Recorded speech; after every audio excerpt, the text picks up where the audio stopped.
ਸਤਿ ਸ਼੍ਰੀ ਅਕਾਲ ਜੀ। ਮੈਂ ਗੁਰਦਿਆਲ ਸਿੰਘ ਜੀ PWD ਵੀਐਂਡਾ ਰੋਪੜ ਜੀ।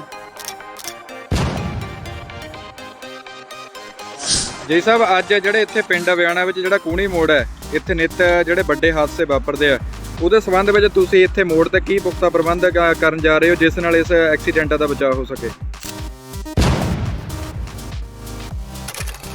ਉਸ ਮੋੜ ਤੇ ਖੜੇ ਆ ਜਿਹੜੇ ਮੋੜ ਦੀ ਸਾਰੇ ਇਲਾਕੇ ਦੇ ਵਿੱਚ ਬਹੁਤ ਚਰਚਾ ਹੈ ਕਿ ਇਹ ਮੋੜ ਜਿਹੜਾ ਖਤਰਨਾਕ ਮੋੜ ਹੈ। ਜੇ ਸਾਡੇ ਕੋਲੋਂ ਵੀ ਪੈਸੇ ਲੱਗਦੇ, ਪੱਲਿਓਂ ਵੀ ਪੈਸੇ ਲੱਗਦੇ ਆ ਤਾਂ ਉਹ ਵੀ ਲਾਉਣ ਨੂੰ ਅਸੀਂ ਤਿਆਰ ਹਾਂ। ਜਿੰਨਾ ਵੀ ਜਲਦੀ ਹੋਗਾ ਕਰਾਂਗੇ।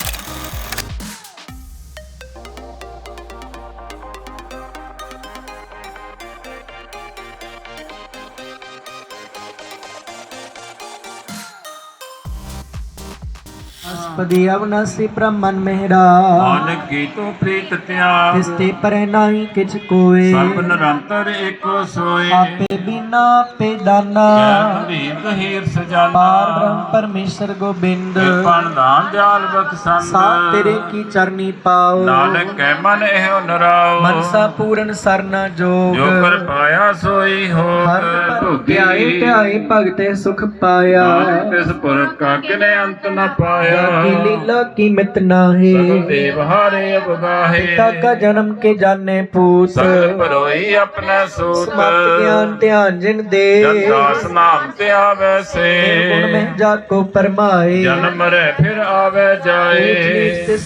ਵਾਹਿਗੁਰੂ ਜੀ ਕਾ ਖਾਲਸਾ, ਵਾਹਿਗੁਰੂ ਜੀ ਕੀ ਫਤਿਹ। ਅੱਜ ਅਸੀਂ ਪਿੰਡ ਅਵਿਆਣਾ, ਬਲਾਕ ਨੂਰਪੁਰ ਬੇਦੀ, ਜ਼ਿਲ੍ਹਾ ਰੂਪਨਗਰ ਦੇ ਵਿੱਚ ਉਸ ਮੋੜ ਤੇ ਖੜੇ ਹਾਂ ਜਿਹੜੇ ਮੋੜ ਦੀ ਸਾਰੇ ਇਲਾਕੇ ਦੇ ਵਿੱਚ ਬਹੁਤ ਚਰਚਾ ਹੈ ਕਿ ਇਹ ਮੋੜ ਜਿਹੜਾ ਖਤਰਨਾਕ ਮੋੜ ਹੈ, ਜਿੱਥੇ ਰੋਜ਼ ਦਾ ਇੱਕ ਤਾਂ ਪੱਕਾ ਹੀ ਹੈ, ਇੱਕ ਤੋਂ ਵੱਧ ਵੀ ਐਕਸੀਡੈਂਟ ਇੱਥੇ ਹੋ ਜਾਂਦੇ ਨੇ। ਦੋ ਤਿੰਨ ਵੀ ਇੱਕ ਦਿਨ ਦੇ ਇੱਥੇ ਹਾਦਸੇ ਵਾਪਰਦੇ ਨੇ। ਹਾਦਸੇ ਵੀ ਬੜੇ ਭਿਆਨਕ ਹੁੰਦੇ ਨੇ। ਸੋ ਉਹਨਾਂ ਹਾਦਸਿਆਂ ਨੂੰ ਲੈ ਕੇ ਸਾਰਾ ਪ੍ਰਸ਼ਾਸਨ ਤੇ ਸਾਰਾ ਪਿੰਡ, ਸਾਰਾ ਇਲਾਕਾ ਜਿਹੜਾ ਉਹ ਚਿੰਤਾ ਦੇ ਵਿੱਚ ਸੀ ਕਿ ਕੀ ਇਸ ਮਸਲੇ ਦਾ ਹੱਲ ਹੋ ਸਕਦਾ ਹੈ।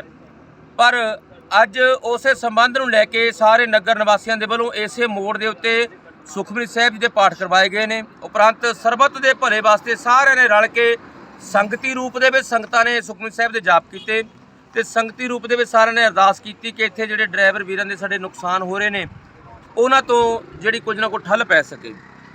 ਸੋ ਇਸੇ ਸਮਾਗਮ ਦੌਰਾਨ ਅਸੀਂ ਬੇਨਤੀ ਕੀਤੀ ਸੀ PWD ਦੇ ਜਿਹੜੇ ਉੱਚ ਅਧਿਕਾਰੀ SDO ਸਾਹਿਬ ਸਰਦਾਰ ਰਾਜਵੀਰ ਸਿੰਘ ਜੀ ਨੂੰ ਕਿ ਵੈਸੇ ਤਾਂ ਉਹਨਾਂ ਦੇ ਵੱਲੋਂ ਪਹਿਲਾਂ ਵੀ ਕੋਈ ਕਸਰ ਨਹੀਂ ਛੱਡੀ ਗਈ, ਹਰ ਤਰ੍ਹਾਂ ਦੇ ਪ੍ਰਬੰਧ ਉਹਨਾਂ ਨੇ ਕੀਤੇ ਨੇ, ਜਿਵੇਂ ਵੀ ਹੋ ਸਕਦਾ ਹੈ ਉਹਨਾਂ ਨੇ ਹਰ ਕੋਸ਼ਿਸ਼ ਕੀਤੀ ਕਿ ਇੱਥੇ ਜਿਹੜੇ ਹਾਦਸੇ ਹੁੰਦੇ ਨੇ ਇਹਨਾਂ ਨੂੰ ਕਿਸੇ ਨਾ ਕਿਸੇ ਤਰੀਕੇ ਰੋਕਿਆ ਜਾ ਸਕੇ।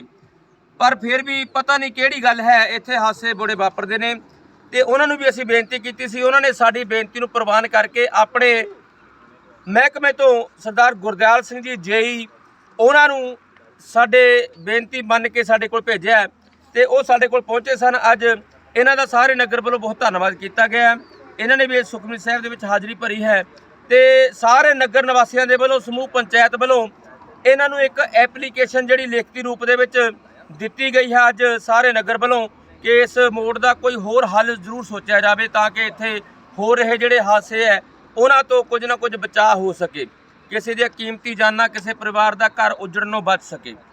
ਸੋ ਇਹ ਐਪਲੀਕੇਸ਼ਨ ਇਹਨਾਂ ਨੂੰ ਦਿੱਤੀ ਗਈ ਹੈ। ਸਾਰੇ ਨਗਰ ਵੱਲੋਂ ਇਹਨਾਂ ਦਾ ਧੰਨਵਾਦ ਕੀਤਾ ਜਾਂਦਾ ਹੈ। ਸਾਰੇ ਨਗਰ ਨੇ ਬਹੁਤ ਸਹਿਯੋਗ ਦਿੱਤਾ, ਇਲਾਕੇ ਨੇ ਵੀ ਬੜਾ ਸਹਿਯੋਗ ਦਿੱਤਾ ਅੱਜ ਇਸ ਪ੍ਰੋਗਰਾਮ ਦੇ ਵਿੱਚ। ਸਾਰੇ ਕੁਝ ਕੁ ਡਰਾਈਵਰ ਵੀਰਾਂ ਨੇ ਵੀ ਪਹੁੰਚ ਕੇ ਅਰਦਾਸ ਦੇ ਵਿੱਚ ਸ਼ਮੂਲੀਅਤ ਕੀਤੀ ਹੈ ਤੇ ਕੁਝ ਨਹੀਂ ਵੀ ਪਹੁੰਚ ਸਕੇ ਆਪਣੇ ਰੁਝੇਵਿਆਂ ਦੇ ਕਾਰਨ, ਪਰ ਬਹੁਤ ਸਹਿਯੋਗ ਸਾਰੇ ਇਲਾਕੇ ਦਾ ਮਿਲਿਆ। JE ਸਾਹਿਬ ਸਾਡੇ ਕੋਲ ਪਹੁੰਚੇ ਨੇ। ਸਾਰੇ ਨਗਰ ਦੇ ਵੱਲੋਂ ਇਹਨਾਂ ਦਾ ਬਹੁਤ ਬਹੁਤ ਧੰਨਵਾਦ ਕੀਤਾ ਜਾਂਦਾ। ਵਾਹਿਗੁਰੂ ਜੀ ਕਾ ਖਾਲਸਾ, ਵਾਹਿਗੁਰੂ ਜੀ ਕੀ ਫਤਿਹ।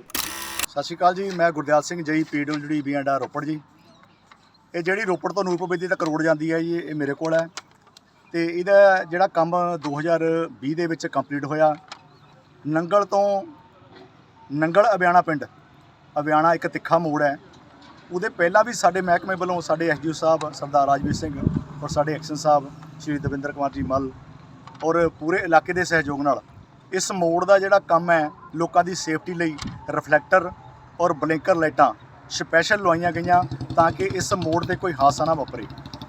ਪਰ ਆਪਾਂ ਦੇਖਦੇ ਆ ਰਹੇ ਹਾਂ ਕਿ ਕੁਝ ਸਮੇਂ ਤੋਂ ਇਸ ਮੋੜ ਤੇ ਕਾਫੀ ਹਾਦਸੇ ਵਾਪਰ ਰਹੇ ਨੇ। ਪੁਖਤਾ ਪ੍ਰਬੰਧ ਹੋਣ ਦੇ ਬਾਵਜੂਦ ਵੀ ਹਾਦਸੇ ਵਾਪਰ ਰਹੇ ਨੇ। ਪਰ ਇਲਾਕਾ ਨਿਵਾਸੀਆਂ ਵੱਲੋਂ, ਪਿੰਡ ਵੱਲੋਂ ਅੱਜ ਇਹ ਹਾਦਸਿਆਂ ਨੂੰ ਰੋਕਣ ਲਈ ਸੁਖਮਨੀ ਸਾਹਿਬ ਦਾ ਪਾਠ ਰੱਖਿਆ। ਉਹਦਾ ਭੋਗ ਦੇ ਵਿੱਚ ਸਮੂਹ ਸੰਗਤ ਸ਼ਾਮਲ ਹੋਈ ਹੈ। ਮਹਿਕਮੇ ਨੂੰ ਵੀ ਇਹਨਾਂ ਨੇ ਸੱਦਾ ਪੱਤਰ ਦਿੱਤਾ ਸੀ। ਐਸਡੀਓ ਸਾਹਿਬ ਸਾਡੇ ਪਹੁੰਚ ਨਹੀਂ ਸਕੇ ਕਿਉਂਕਿ ਚੋਣਾਂ ਦੇ ਵਿੱਚ ਡਿਊਟੀਆਂ ਸਭ ਦੀਆਂ ਲੱਗੀਆਂ ਹੋਈਆਂ ਨੇ। ਉਹਨਾਂ ਨੇ ਮੇਰੀ ਡਿਊਟੀ ਲਾਈ ਹੈ ਇੱਥੇ ਪਹੁੰਚਣ ਲਈ। ਸੋ ਮੈਂ ਇਹਨਾਂ ਦੀਆਂ ਬੇਨਤੀਆਂ ਜੋ ਆਪਣੇ ਉੱਚ ਅਧਿਕਾਰੀਆਂ ਤੱਕ ਪਹੁੰਚਾਵਾਂਗਾ, ਔਰ ਜੋ ਵੀ ਇੱਥੇ ਸਾਨੂੰ ਲੱਗਦਾ ਹੈ ਜੇ ਸਪੀਡ ਬ੍ਰੇਕਰ ਦੀ ਲੋੜ ਹੈ ਤਾਂ ਸਪੀਡ ਬ੍ਰੇਕਰ ਲਾਵਾਂਗੇ, ਜੇ ਕੋਈ ਹੋਰ ਲਾਈਟਾਂ ਲਾਉਣ ਦੀ ਲੋੜ ਹੈ ਤਾਂ ਉਹ ਵੀ ਅਸੀਂ ਲਵਾਵਾਂਗੇ। ਸੋ ਮੈਂ ਸਾਰੇ ਨਗਰ ਨਿਵਾਸੀਆਂ ਦਾ ਬਹੁਤ ਬਹੁਤ ਧੰਨਵਾਦ ਕਰਦਾ ਕਿ ਜਿਨ੍ਹਾਂ ਨੇ ਇਹ ਬਹੁਤ ਵਧੀਆ ਉਪਰਾਲਾ ਕੀਤਾ ਹੈ। ਅਗਰ ਇਦਾਂ ਦੇ ਉਪਰਾਲੇ ਸਾਰੇ ਪਿੰਡਾਂ ਦੇ, ਸਾਰੇ ਨਗਰਾਂ ਦੇ ਨੌਜਵਾਨ ਇਕੱਠੇ ਹੋ ਕੇ, ਬਜ਼ੁਰਗ ਇਕੱਠੇ ਹੋ ਕੇ ਕਰਨ ਤਾਂ ਸਾਡੇ ਇਲਾਕੇ ਵਿੱਚ ਕੋਈ ਵੀ ਹਾਦਸਾ ਨਾ ਵਾਪਰੇ। ਸੋ ਬਾਕੀ ਸਾਡੇ ਐਕਸ਼ਨ ਸਾਹਿਬ ਸ਼੍ਰੀ ਦਵਿੰਦਰ ਕੁਮਾਰ ਜੀ ਮੱਲ ਔਰ ਸਾਡੇ ਐਸਡੀਓ ਸਾਹਿਬ ਸਰਦਾਰ ਰਾਜਵੀਰ ਸਿੰਘ ਜੀ ਔਰ ਸਮੂਹ ਵਿਭਾਗ ਦਾ ਮੈਂ ਬਹੁਤ ਬਹੁਤ ਧੰਨਵਾਦ ਹਾਂ ਜਿਨ੍ਹਾਂ ਸਾਡੇ ਇਲਾਕੇ ਦੀ ਸਾਰ ਲਈ ਹੈ। ਔਰ ਅੱਗੇ ਤੋਂ ਵੀ ਕੋਈ ਵੀ ਪ੍ਰੋਬਲਮ ਆਉਂਦੀ ਹੈ ਅਸੀਂ ਇਲਾਕੇ ਦੇ ਨਾਲ ਹੈ, ਜੋ ਵੀ ਹੱਲ ਹੋ ਸਕਦਾ ਉਹ ਕਰਾਂਗੇ। ਜੀ ਸਾਹਿਬ, ਅੱਜ ਜਿਹੜੇ ਇੱਥੇ ਪਿੰਡ ਅਵਿਆਣਾ ਵਿੱਚ ਜਿਹੜਾ ਕੂਣੀ ਮੋੜ ਹੈ, ਇੱਥੇ ਨਿੱਤ ਜਿਹੜੇ ਵੱਡੇ ਹਾਦਸੇ ਵਾਪਰਦੇ ਆ, ਉਹਦੇ ਸੰਬੰਧ ਵਿੱਚ ਤੁਸੀਂ ਇੱਥੇ ਮੋੜ ਤੇ ਕੀ ਪੁਖਤਾ ਪ੍ਰਬੰਧ ਕਰਨ ਜਾ ਰਹੇ ਹੋ ਜਿਸ ਨਾਲ ਇਸ ਐਕਸੀਡੈਂਟਾਂ ਦਾ ਬਚਾਅ ਹੋ ਸਕੇ?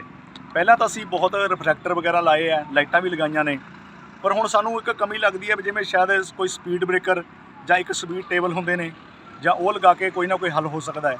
ਉਹ ਜਿਵੇਂ ਵੀ ਸਾਡੇ ਉੱਚ ਅਧਿਕਾਰੀਆਂ ਨਾਲ ਆਪਾਂ ਸਲਾਹ ਮਸ਼ਵਰਾ ਕਰਕੇ ਜੋ ਵੀ ਹੱਲ ਹੁੰਦਾ ਹੋਇਆ ਮੌਕੇ ਦਾ ਉਹ ਕਰਵਾਵਾਂਗੇ। ਇੱਥੇ ਨਾ ਇੱਕ ਦਿਨ ਦੇ ਵਿੱਚ 2 ਤੋਂ 3 ਐਕਸੀਡੈਂਟ ਵੀ ਡੇਲੀ ਹੋ ਜਾਂਦੇ ਨੇ। ਜਿਸ ਤਰ੍ਹਾਂ ਹੁਣ ਚੋਣ ਜਾਬਤਾ ਲੱਗਿਆ, ਇਸ ਦੀ ਤਾਂ ਕੋਈ ਦਿੱਕਤ ਨਹੀਂ ਆਵੇਗੀ ਕਿਉਂਕਿ ਡੇਲੀ ਇੱਥੇ ਲੋਕਾਂ ਦੀਆਂ ਜਾਨਾਂ ਵੀ ਜਾ ਚੁੱਕੀਆਂ ਨੇ ਤੇ ਇਹੋ ਜਿਹੇ ਵੀ ਐਕਸੀਡੈਂਟ ਹੋਏ ਨੇ ਜੋ ਹੁਣ ਤੱਕ ਪੀਜੀਆਈ ਜਾ ਚੁੱਕੇ ਨੇ। ਇਹਦਾ ਜਲਦੀ ਹੋ ਸਕੇਗਾ ਜਾਂ ਕੋਈ ਚੋਣ ਜਾਬਤੇ ਦੀ ਕੋਈ ਦਿੱਕਤ ਆ ਸਕੇਗੀ? ਆਪਣੇ ਵੱਲੋਂ ਕੋਸ਼ਿਸ਼ ਪੂਰੀ ਹੈ ਜੀ ਕਿ ਜਿੰਨਾ ਵੀ ਜਲਦੀ ਹੋ ਸਕਿਆ ਕਰਾਂਗੇ। ਜੇ ਸਾਡੇ ਕੋਲੋਂ ਵੀ ਪੈਸੇ ਲੱਗਦੇ, ਪੱਲਿਓਂ ਵੀ ਪੈਸੇ ਲੱਗਦੇ ਆ ਤਾਂ ਉਹ ਵੀ ਲਾਉਣ ਨੂੰ ਅਸੀਂ ਤਿਆਰ ਹੈ। ਜਿੰਨਾ ਵੀ ਜਲਦੀ ਹੋਗਾ ਉਹ ਕਰਾਂਗੇ ਜੀ।